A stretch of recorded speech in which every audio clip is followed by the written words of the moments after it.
Stanford University. All right, let's get started. Welcome again to Lecture 8 for CS193P. We're about to talk about table views today. We have a special guest, actually, from Apple UIKit. Jason Beaver is going to be talking, so I'll introduce him in a bit. Sure, round of applause. Right. And special visitors today. We have the Atlanta Girls School visiting and sitting in on the class. So a few announcements before we get started. First of all, Presence 1, the assignment for Presence 1 is due tomorrow, so at 11:59, be sure to have it in.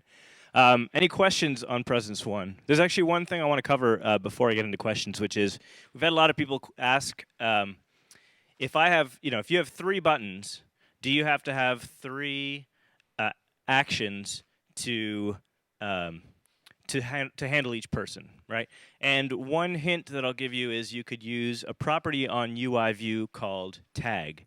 And tag is basically an integer, and it just lets you identify each of the buttons. So consider using that. And as you're implementing, if you still haven't done Presence 1, consider setting that tag property on each of your buttons and then figuring out how to look at that when you get your action. So the next, any questions on Presence 1 before I go on? Yeah. Question is it okay to have each person have its own UI view controller? And I would encourage no. If you can. So Evan says, sure. If you think you need to. The thing I'm trying to discourage is if you don't create 3 different UI view controllers for each person.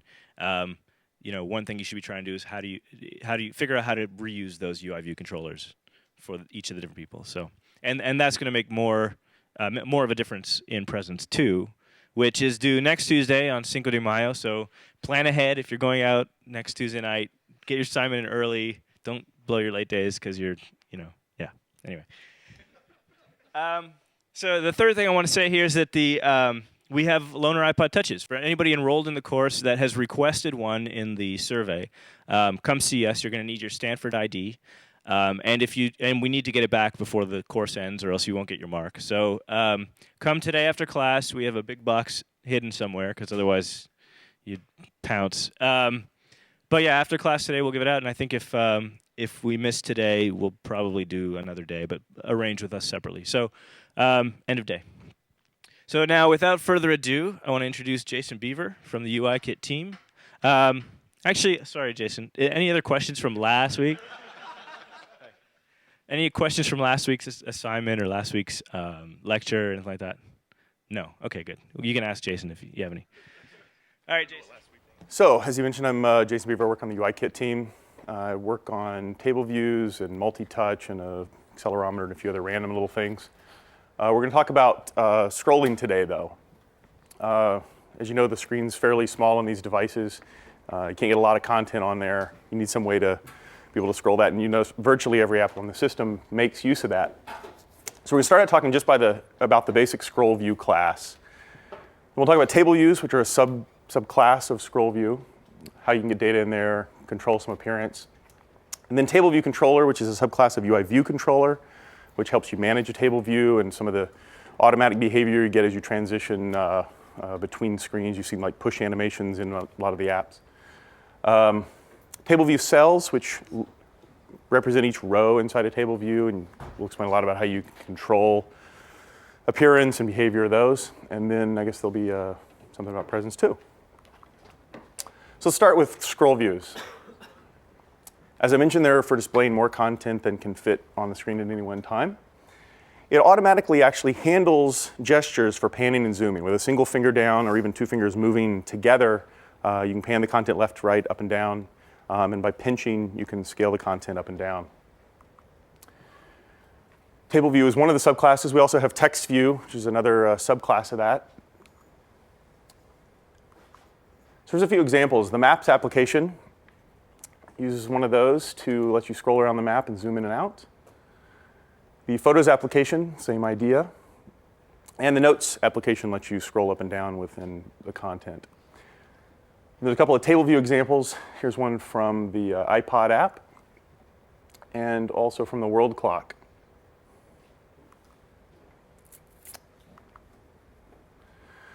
So to use one of these, we first just need to create one, and you need to specify where it lives on the screen. You do that by initializing that with a given frame. And then you can add subviews wherever you want. Here, for example, we've added an image view with a larger frame than the scroll view. It's an image view that's obviously much bigger. You want to be able to pan around in it. And then we needed to tell the scroll view how big the content area. This specifies how much you can scroll before you hit the edge, and scroll view forces you to stop. So in this case, we'll set it the same size as the image view. So visually, how does this work? Scroll view has some frame that represents what you see on the screen. The content has some area that represents an area that goes off the screen. And there's a content offset property on the scroll view that lets you position that window in the content wherever you'd like. So let's jump to a demo of using this. So we have a simple application here that in its application did finish launching creates a scroll view, sets itself as a delegate. We'll get into about that in a minute. We set the bounces zoom property. This is the property that when you get to the end of a scroll view and you keep pulling, it sort of pulls past the end, and then when you let go, it sort of springs back. That property gives you that behavior automatically. And then we'll set the background color. Any areas that you're not completely occluding with subviews will show this background color. We'll create a container view to put inside it. And then we're going to add several image views. We're going to load images named, creatively enough, 1, 2, and 3. And create an image view that's the size of each of those images. And add those to the container view. And then once we know how big all those are, we'll adjust the container view's frame to contain all of those. And we'll set the content size to the size of the container view. And if we run this, so you have a scroll view, and it has several photographs in it. And I can scroll left and right to see those. And here, if I come down, there's a second photo and a third photo.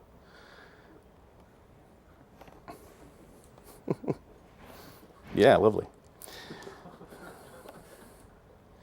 All right.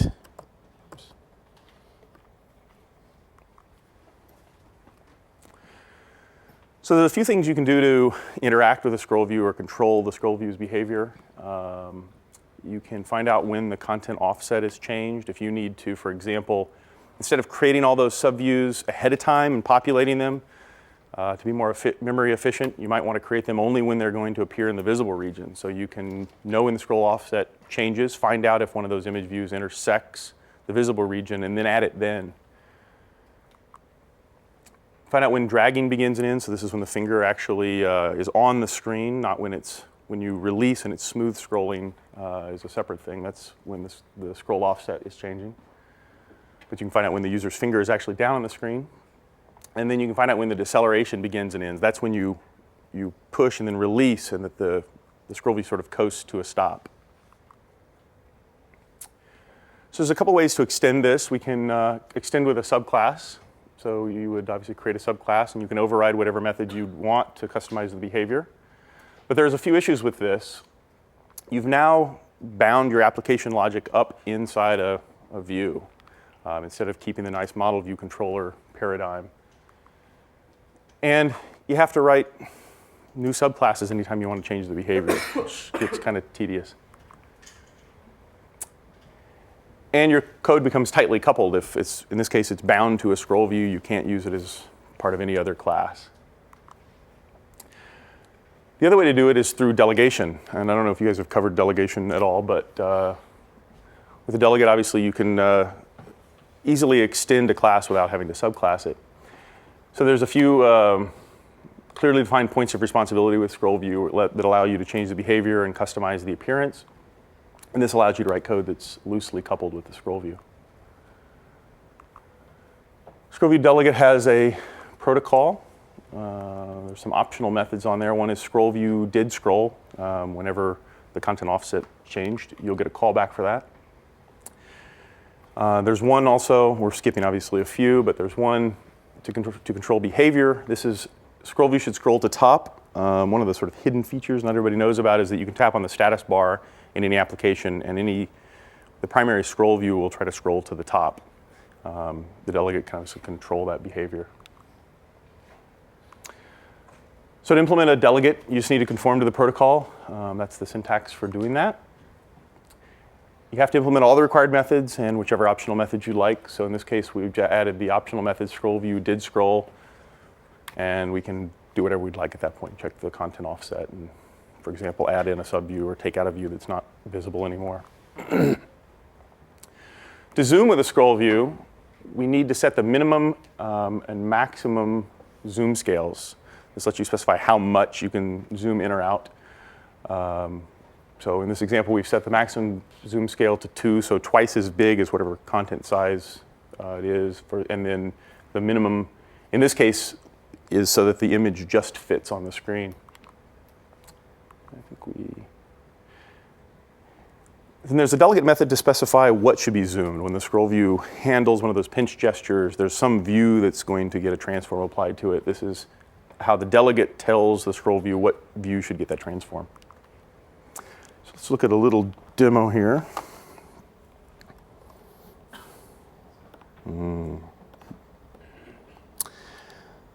So as I mentioned, we need to set the minimum and maximum zoom scales. And we've already implemented this delegate method view for zooming in ScrollView, and that returns the container view. So with just that change, can still pan around like we could before, but now with 2 fingers down, we can zoom in and out. So we can zoom up to twice as large as the image was initially, and we can zoom all the way down to the point where the image fits on the screen. And notice that springs back out. That's also part of the bounce zoom behavior. I'm sorry. If you hold down the Option key, you get 1 finger underneath, or 1 touch point underneath the cursor, and 1 opposite of the center of the screen. There's even another behavior. Let's see, which is it? I forget. Yeah. So if you press the Option key to get that up, and then press the Shift key, they'll move in parallel.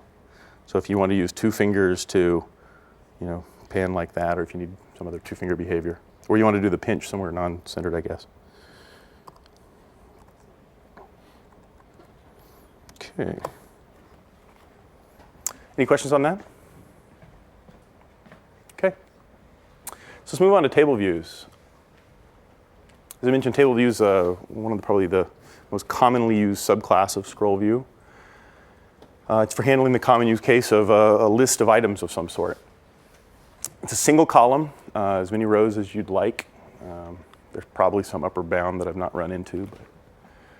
And only handles vertical scrolling. There's no horizontal scrolling within a table view. And it is designed for extremely large data sets and efficiently handling those data sets. And it's pretty common, as I mentioned. You've probably used it a lot of places. So table view comes in 2 basic styles. There's the plain style, which has cell content that goes edge to edge on the screen, and the group style, which has rounded rectangles separating each section. There are several components in a table view. There's a header that exists at the top of the content, and a footer that exists at the bottom of all of the content. There are multiple sections. Table views don't have to have multiple sections, but commonly do. So in this case, we have a couple of sections. Sections have headers and footers, and then there's some number of rows. Each row is drawn by a table cell.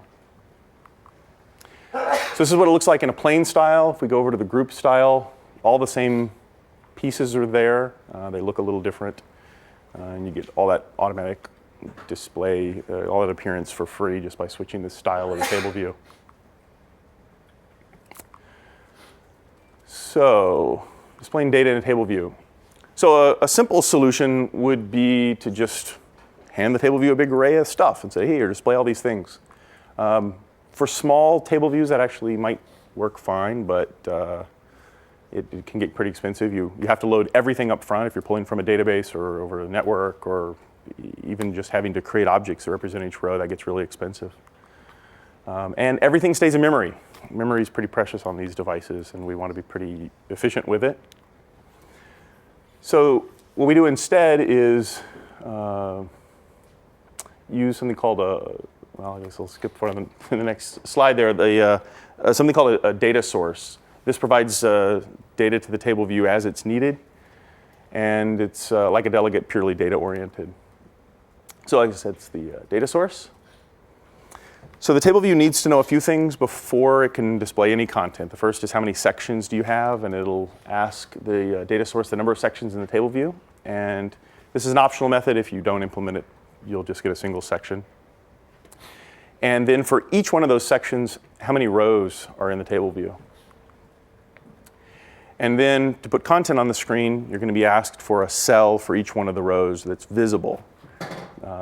If you have a lot of rows, obviously you're only going to be asked about the ones that intersect with the visible region of the table view. And as you scroll, the moment the first pixel would become visible, you're asked for that cell, and expected to return it pretty quick.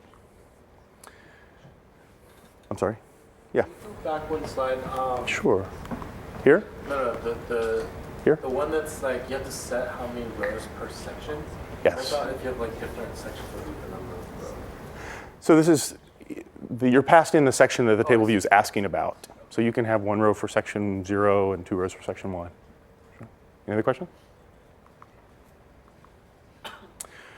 So visually, what does this look like? Table view will ask the data source how many sections. The data source in this case is going to return 5. And the table view for each section is going to ask how many rows. So here we're asking section 0. The data source is going to say 1. This will be repeated for all of the sections. Once we have that, the table view now knows that the row in section 0 there is visible. So it's going to ask for a cell for that. So it's going to ask what to display. The data source is going to return a cell with some content, in this case, John Appleseed. So the way we specify cells is using a class called an NSIndexPath. It's a generic class in Foundation that specifies a series of indexes that define a path in a tree. TableView uses it in a very specific way to specify the section and row. And so index paths used by the TableView have just 2 entries in them. And there's a category on NSIndexPath that makes this a little more convenient. That lets you create an index path for a given row and section, and then obviously get the section and row back out of those.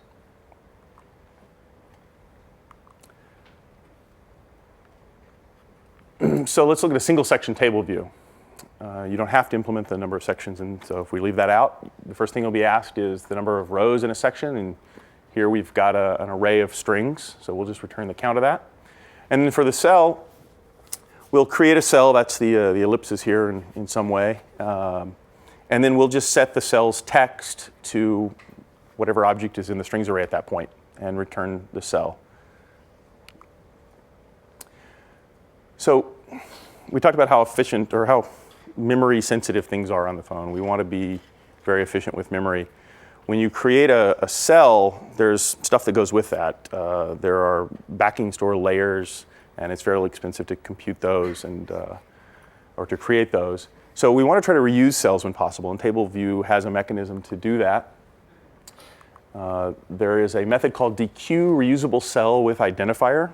So whenever you create a cell that has a particular layout, the icon's in the same place, the text is in the same place, so it's sort of the same form, you want to give that the same reuse identifier. That way, when you're asked for a cell, if there's already one laying around, you can just change the text in it and it's ready to return.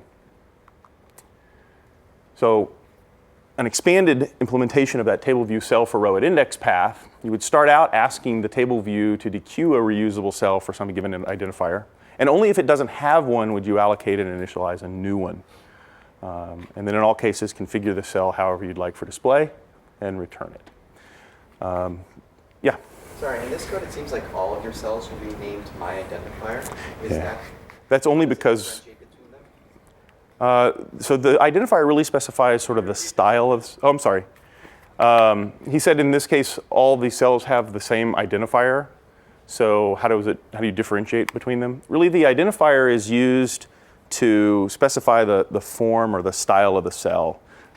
If you, for example, in the iPod application, the cells all have different content, but they're basically of the same style, right? There's an image on the left, there's an album name, an artist name, and whatever. Those cells are all reusable. You have to change the image and text each time, but you don't have to recreate all the views and recreate all the backing stores and all the expensive bits. So this is just for the layout of the cell. Yeah. So in this case, like when we see the demo here in a second, all the cells will basically look the same. They'll just be an empty cell with text in it. You want to use the same one. So you'll be asked this, obviously, for every cell that appears on the screen. And so when a table view loads, there won't be any reusable cells to pull from. So you'll have to create enough cells to fill the screen. But then the table view will stop asking for cells once it's filled the screen. Once you start scrolling, as cells go off the top, they automatically go into this reuse queue if they have a reuse identifier. So as the next cell gets ready to come on the bottom, this method will get called and you'll be able to pull that out of the reuse queue and return it. And so once you've populated enough to fill the screen, typically plus about 1, you can scroll as fast as you want and when you're not creating any cells. If you guys all have, I guess we'll have devices, when you play with this, try turning that off and you'll see just how crushing scrolling really can be if you don't reuse cells. It actually makes an enormous difference in speed. And for a complex cell, it can be as little as 20 or 30 frames a second without it, and can be way over 60 frames a second with it, which is all you'll ever get anyway. So when is the data source asked to create one of these cells? Whenever a row becomes visible. Anytime you reload all the data, we'll throw away all the cells we have and we'll ask you to create a bunch of new ones. And there's a whole bunch of other methods you should take a look at. The headers, I forget the number, but it's a huge number of methods in TableView. There's quite a lot of control you have. There's things to return the title or even custom views for section headers and footers. You can allow editing, inserting, deleting cells, reordering of cells, all the things you've seen in all the applications that are on the device. So we'll talk a little bit about, I don't know why this is here, appearance and behavior. So if you want to change the appearance of a cell, there is a callback TableView will display cell for row at index path.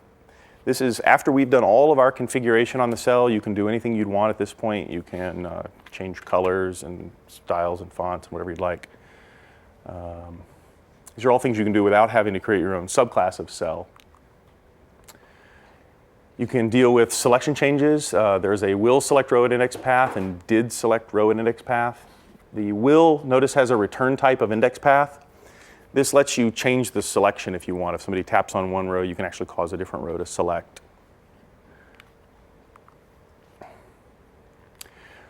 So in iPhone applications, it's pretty uncommon to leave a row selected. There's only a couple of places we do this internally. And in the 2.0 version of the SDK, it isn't actually officially supported to leave a row selected. Usually, selecting a row triggers some action or event, and then you're expected to deselect the row and it'll fade out. So here's a little video. We've clicked on all contacts there. We've clicked on something that's caused actions of pushing in a new view controller. And then I think the video for some reason didn't show it, but Table View Controller automatically manages fading that selection out when you hit the back button. So if we're going to do something like that where we've got a navigation hierarchy, in our did select row at index path, we'll get the row, the object it represents. So ask the index path for its row, find out what object in our model that represents, create a new view controller, set up the object, and then just push that view controller onto the stack, and that'll automatically do the animation that you saw.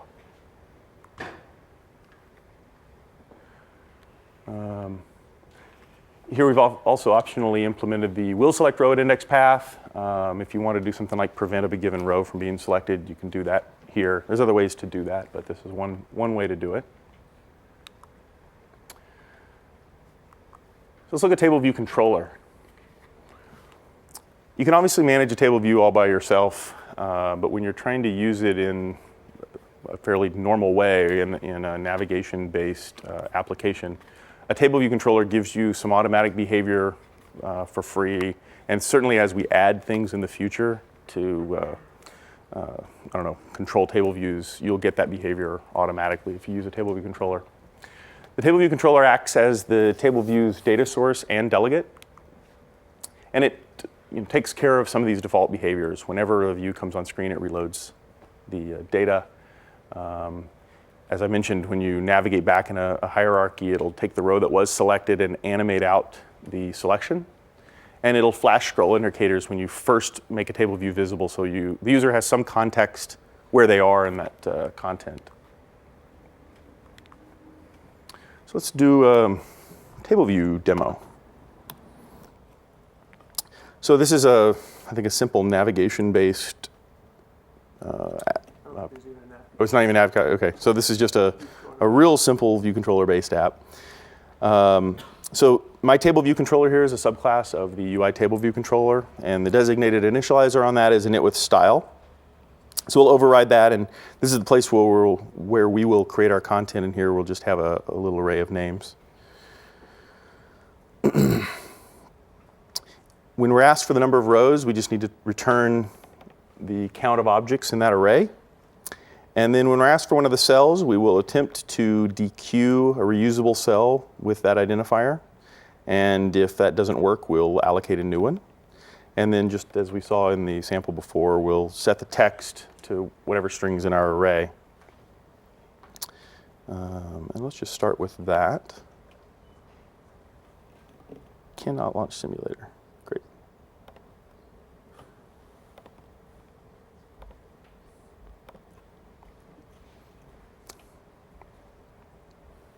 So there's our simple little array of things. And like I said, we can scroll automatically, just like you'd expect. There's no horizontal scrolling. These are obviously pretty simple cells. We've got a little bit more code in here to handle selection. In this case, we'll implement the did select row and index path. And we'll just throw up an alert view saying, hey, you selected some row. You obviously can do anything you want to do with this.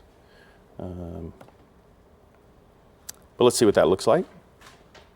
If I click on one of these, you get the little pop alert. Notice you automatically, should mention here, the last row tells us to deselect that row, and the last argument is animated. That causes the selection to fade out. And if you watch carefully as I click on one of these, you'll see the selection fade out as that alert's popping up. All right, I had one other little thing up here just to show you what it looks like with a lot bigger data set. This actually gets all of the known time zones, sorts them, and hangs on to that. Yeah, sure.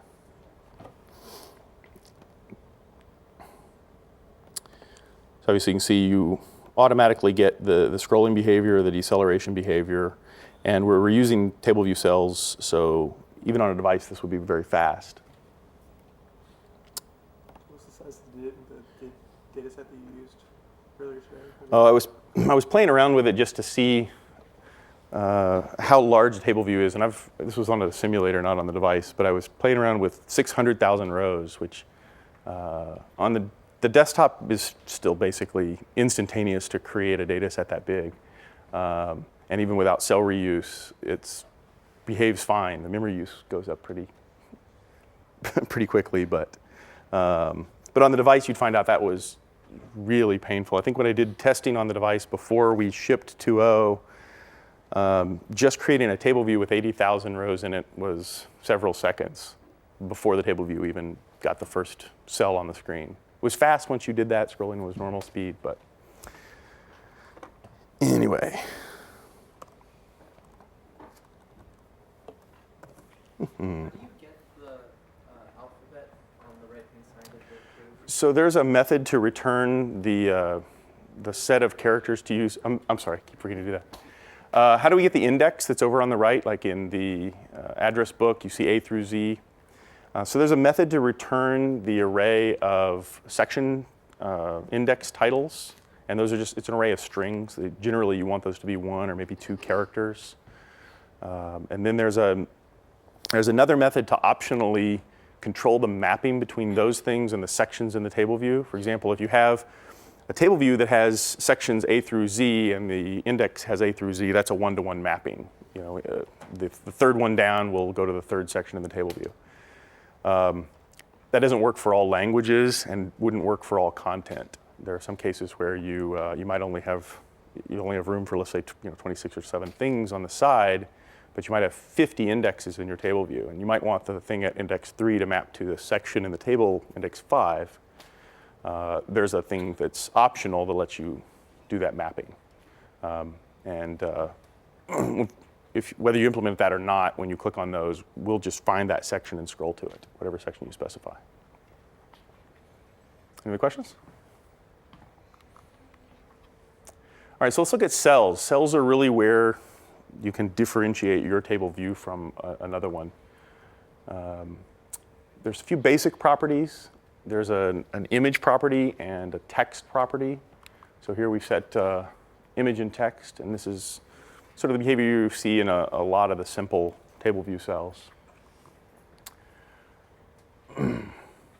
There's an accessory type over on the right. For example, here, this is the detail disclosure. This is the little chevron you see. There's also a detail disclosure button.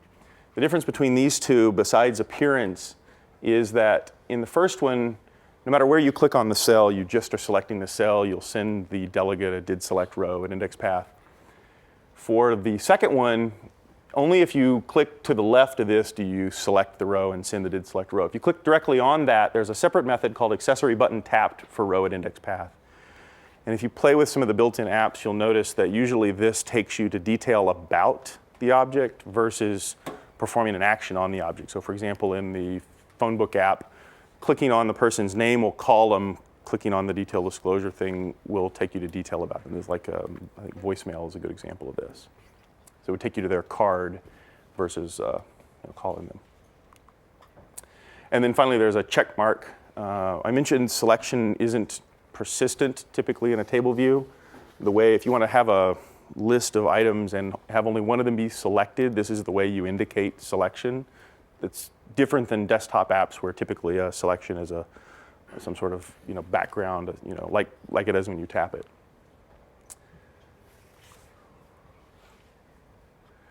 So cells also have a view inside them called the content view. This is the region inside the cell that doesn't include things like edit controls on the left and reorder controls on the right and those accessories we saw.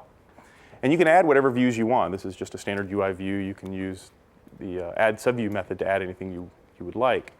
So here in the cell for row at index path, we're allocating a label and adding that into the subview. And we can, obviously, using the init with frame, we can control exactly where that label is. We can customize its font and foreground and background colors, whatever we'd like.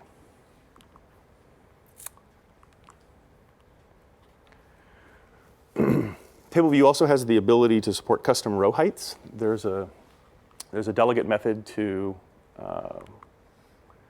customize that. It's called table view height for row at index path. And if you implement this, you'll be asked about this for every row in the table view. You can do whatever height calculations you'd like. One caveat is this is called for every single row in the table view at load time, even rows that are not visible, so that we know how big the content area of the scroll view is. So this needs to be pretty fast. Here, example, we're trying to size some text, so we're creating whatever string we would like and using this size with font method to figure out how tall that would be and then returning a height plus whatever padding we'd like. And that's really it. That's all I've got. Any questions? The question is that content view that's inside the cell, is that just the size of that label or is it something bigger? If you had no accessories or edit controls, like if you didn't have a check mark or disclosure on the right, it's the entire size of the cell, edge to edge of the screen, top to bottom between the previous and next separator. If you have accessories, it's inset by whatever amount. As you go into editing mode, that content view automatically animates to the new size. So if you put subviews of that and set appropriate auto resizing masks, which I assume you guys have talked about, when we animate in and out of editing mode, all your views will animate automatically. So the question is, can you change the height of the row? Just through the delegate method. Once you've specified that, there's no way to change the height of that without reloading, deleting that row or inserting, a new one. Yeah. In the clock application, you said that's a table view, right? Right. It looks significantly different than all the other examples. Right. Well, let me just pull one of those up, and we can talk about what's inside one of those. Right. And I wish I could run this because it actually does something interesting when you go in and out of editing mode. But basically here they specified a non-standard row height, and there's a image view that sits in the background that draws the gradient, and the image is actually shared amongst all the cells for efficiency. There's a label over here with a shadow on it, same here and here. And then this is just a custom graphic or a custom view that's drawing the clock. When you go into editing mode, unlike most of the others that just move in a little bit, the time and date actually slide out to the right as the delete buttons all slide in from the left. So all that content moves in a pretty custom way. And to do that, you actually need to subclass the cell, which we didn't really talk about, and override layout subviews. And depending on whether you're editing or not, position those views on screen or off screen. So. Is there a background view property? I'm trying to remember how you get that gray content to draw when the edit button comes in from the side. Because that wouldn't be in the content view. No, yeah. So there's a couple ways to do it. You can, I guess actually the only real supported way in 2.0 to do it is there's a background view property that lets you put anything you want there. So. Instead of putting a UI image view with that gradient in the content view, you'd just specify it as the cell's background view. You get for the albums one right there. Just like the letters on the side, like that. Right. Yeah. So that's the index that another gentleman was asking. The question was again about the index here. That's the same thing we were talking about before that lets you specify the index to quickly jump to sections. I believe there's another question back here. If you wanted to create a custom background for each row, and generate it as a theme or something like that, what would be the process for that? So instead of like this single gradient here, a separate thing, and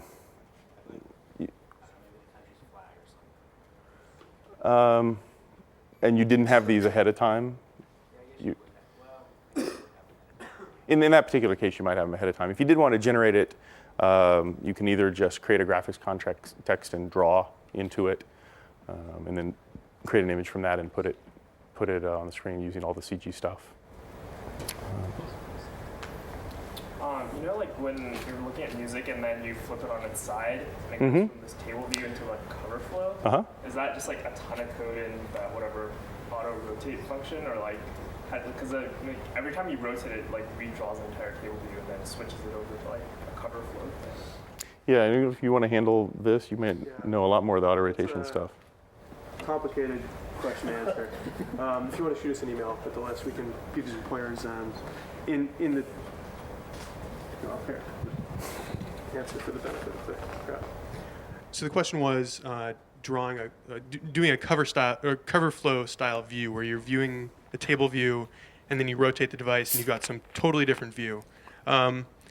It's actually pretty complicated to do on the 2.0 SDK. You can maybe interpret my statement as implying that there may be some future easier way to do it. That is a question that gets asked a lot. If you're developing for 2.0, there's a lot of code you've got to write to sort of fade out one view and fade in another view. The key in that case, the UI view controller auto rotation is really geared toward having an existing view that rotates in place. So what you would actually do for throwing in an entirely different view, you would actually listen for the device orientation notifications yourself in UIDevice.h.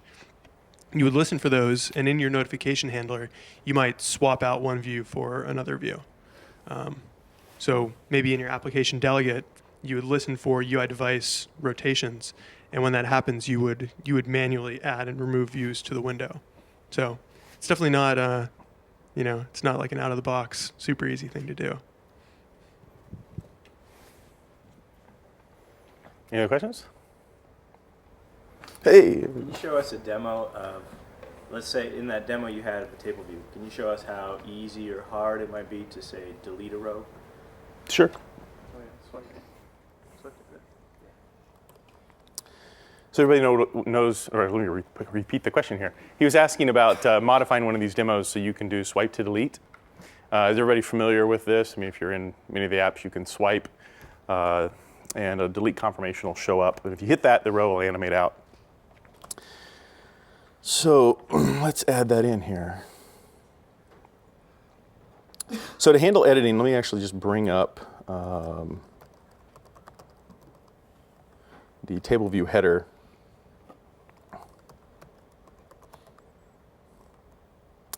So to handle edits, there's a method called commit editing style. Whenever you hit the plus button on the left or the minus button on the left, which triggers the delete confirmation, and then subsequently hit the delete confirmation, that causes this method to get called to commit that either insert or delete. So we need to handle this method. And I'll just copy this implementation over here somewhere. And let me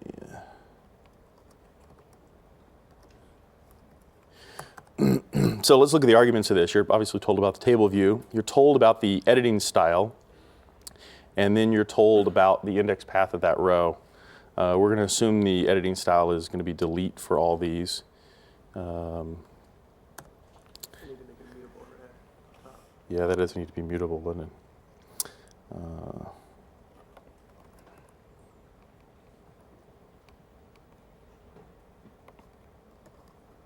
I'll just do this with this one. You can just do mutable red. Yeah, that's just what yeah. Right. This is the part of the lecture where we make jokes again about firing Troy from the TA position by deleting him from the table.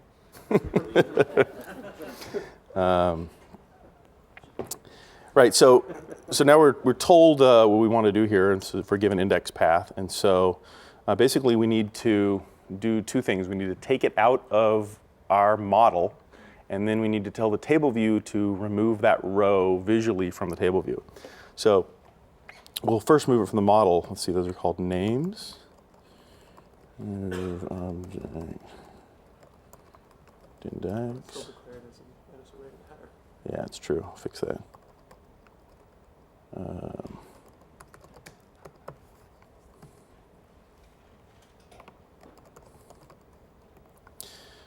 All right, and then let's go back to the table view.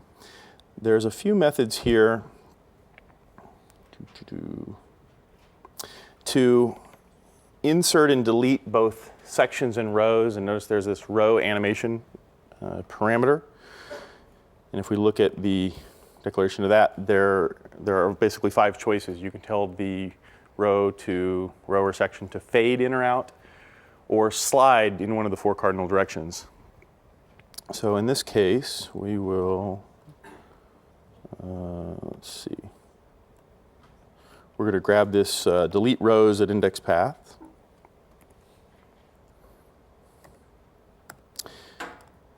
Table view.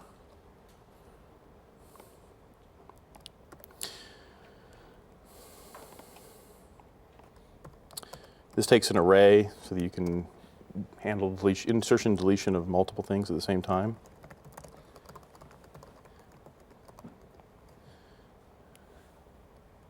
And the animation that we would like is, I don't know, we can pick either direction we want here. We'll try right.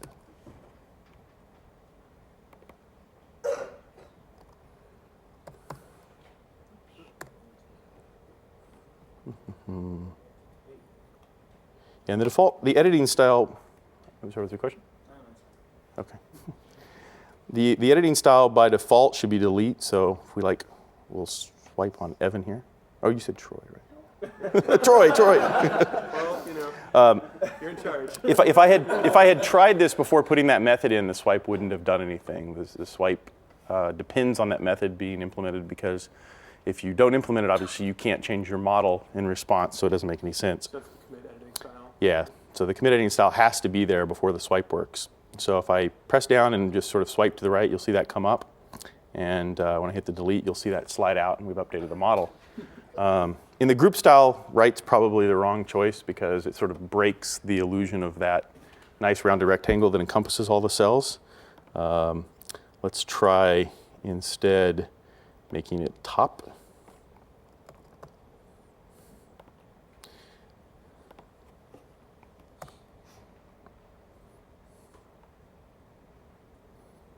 We didn't persist that, obviously, so I've got to redelete Troy every time. We fire. There we go. every. So you see now it actually slid up under the cell above it. And those same methods can be used to insert new cells, insert whole new sections. There's a lot of controls to animate things in and out. Yeah? When a cell is the last in its section, you delete it. You would delete the section. No. Sections can exist without rows.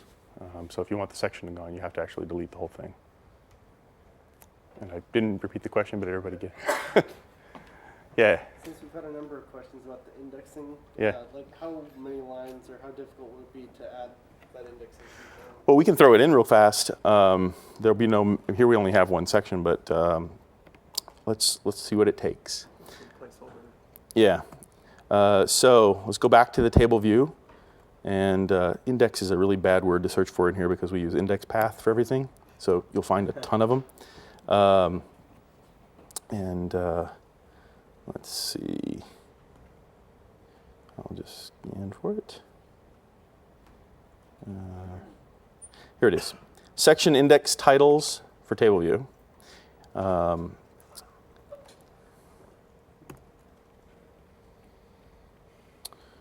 So if we implement this, Just jump in with the yeah, go ahead. So on the back. So you'll notice we're implementing all these methods in this class called myTableViewController, which is a UITableViewController subclass. And the reason we're able to just implement these methods and have them automatically be used by the table view is that one of the things that UITableViewController does is automatically set itself as both the delegate and the data source of the table view that it's displaying. So normally, if you wanted to show a table view on the screen, you'd instantiate the table view, you would add it to some window, and then you would say tableview.delegate equals some object, and tableview.dataSource equals some object. So one of the nice things you get from TableViewController is sort of out of the box. It already is the data source and the delegate, and you can just start implementing methods, if that makes sense. So I'm not going to actually go finish all this off, but here I've got a bunch of letters I'm putting in here. And we'll put a pound symbol in here at the end.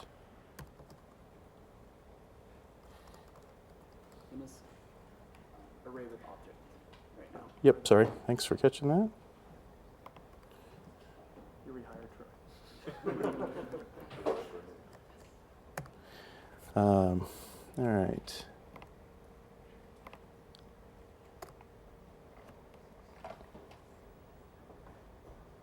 So that causes it to appear.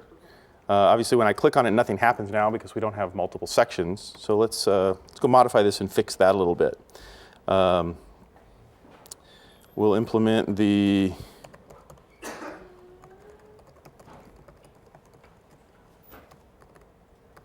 table view. Oh, I'm sorry. That's not the. I forget the methods. Number of sections in table view. And we'll return, I don't know, 26 or so. And then, now down here in the cell for row, we don't actually need to change anything because we only care about the row of the index path. So this will basically dupe our data set 26 times.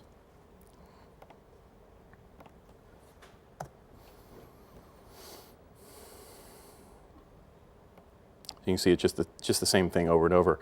And now as I click this, you actually visually can't see that it's what it's doing here because they're the same.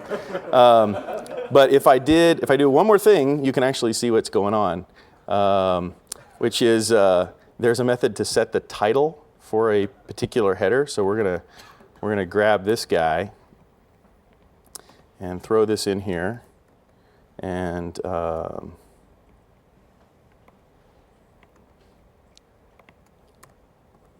we're just going to return something simple here.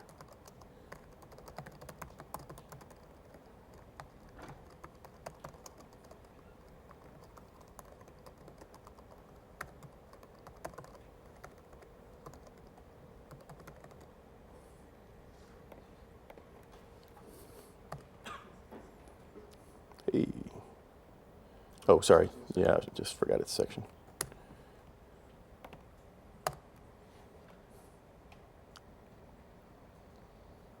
So now as I click, you can see it's actually jumping to the particular section that we're specifying here. Anyway. Yeah.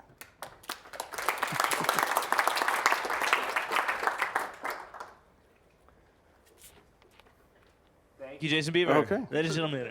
All right. Okay, here we go. So now I want to give you a little demo of Presence 2. Actually, no, this was supposed to be earlier in the lecture, but we didn't think they were going to make it for the beginning. So welcome, Atlanta Girls School. So I want to give you a little demo of Presence 2, table views, and how to fetch data over the internet. So again, Presence 2 is going to be based on the Twitter APIs, and we'll show you, there's some classes to help you out with actually getting the data from the internet. But everything for Presence 2 you've learned as of today. So sorry, Wednesday. But, yeah. All right, so here it is, Presence 2. It's coming up. If your app does this, we'll fail you.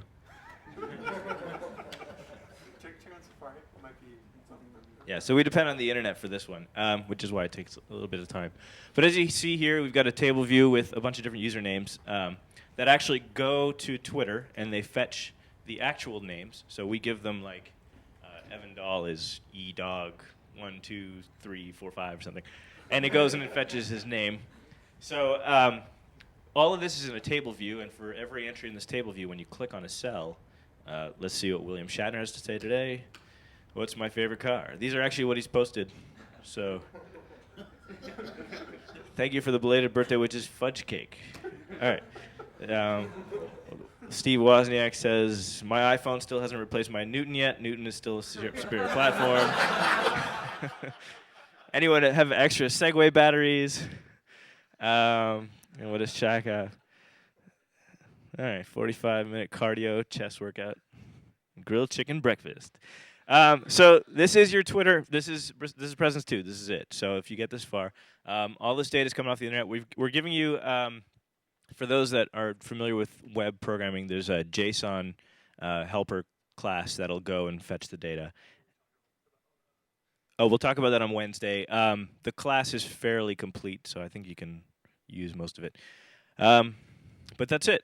That's it. So, yeah, any questions on Presence 1 before that has to be due tomorrow, or any questions on this? Yeah.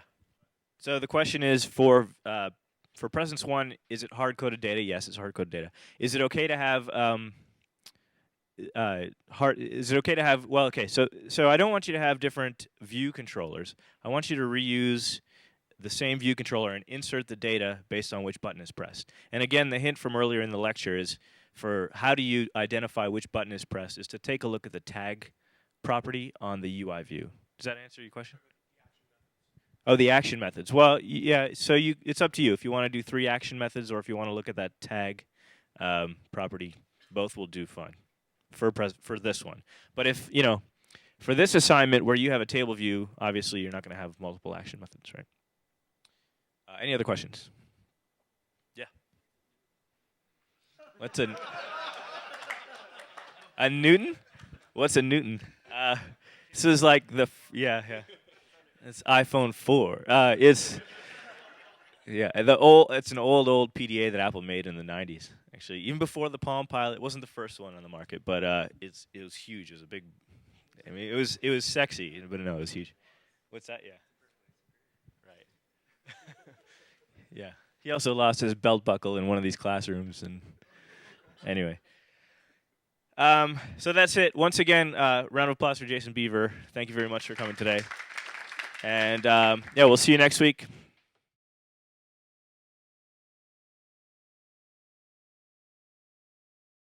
For more, please visit us at stanford.edu.